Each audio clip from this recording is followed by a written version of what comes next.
rescue Akira after a 2.5-year reign. Thirsty Kings. I don't think it's nice to see them kind of be affected by the pressure. They can easily close the gap. That seems... They... Yeah, this might be the Phobius game of a lifetime coming in from Fried Chicken. That's what it feels like. Potentially the last game in BTK versus Vamos. Mirko, bring it up on the desk.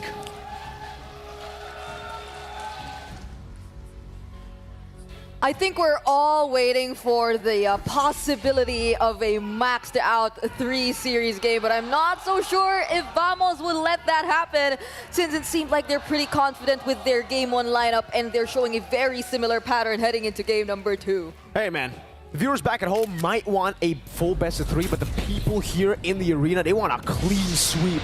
Vamos 1-0 up on the Bloodthirsty Kings, and BTK, this is proving grounds for them. Can they walk the talk? This is match point for Team Vamos, and they will definitely want to end this with a ticket to the knockout stage. Welcome to game number 2, and we'll finally see what are the adjustments that'll be shown to us by BTK this time around. I like what our panel mentioned about Team Vamos and their lineup being very honest, and for BTK, I think they just really need to approach it differently this time. They should be a little more coordinated in terms of their targets. It will be a struggle to constantly look out and pick off Sorn, considering the passive of Warlord, but I think that's one of the best ways to go around this entire composition of Team Vamos. You have to at least take out the threat of the Curse of Blood so you could operate freely when there's a team fight. Yeah, they also need to just have more pry on the neutral objectives and secure neutral objectives early, right?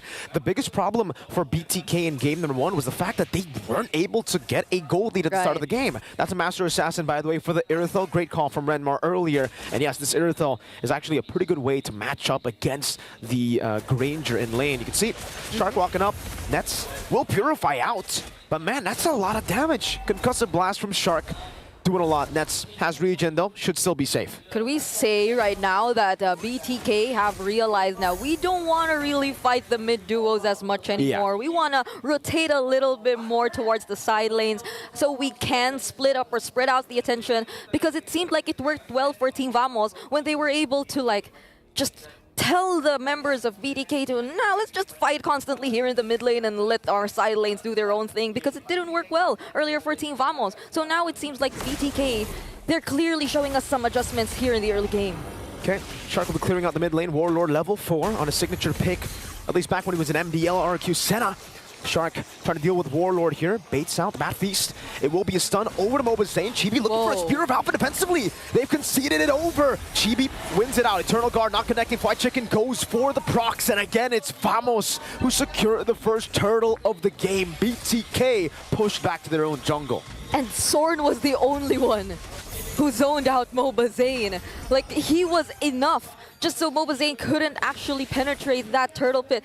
And we might just be able to pose the question of, wait, all right, Nets will be able to survive that, but he will have to purify in a bit. And going back, could this really be the way to go for BTK? I mean, we know that they constantly play around Mobazane, but you just lose a bit of attention towards Mobazane and how secure his farming is. These things happen. Deathly grabs to save him a bit, but Shark with a counter set up. Yep, with a way to Dragon, but it gets pulled back. Now Zane is caught in the midst of it all. The Curse of Blood connects onto 3. Chicken the bouncing damage. He goes in for the Infernal Pursuit, but Warlord shows exactly why he is named a Warlord. He goes in and gets 2 kills at the start. That is so unfortunate. Just when BTK attempted to commit it all, the Curse of Blood, the Battle Impact, everything was ready from Team Vamos. And not to mention how Chibi nearly goes unnoticed whenever there's a team fight. There's so much attention on denying all those potential setups here from Team Vamos.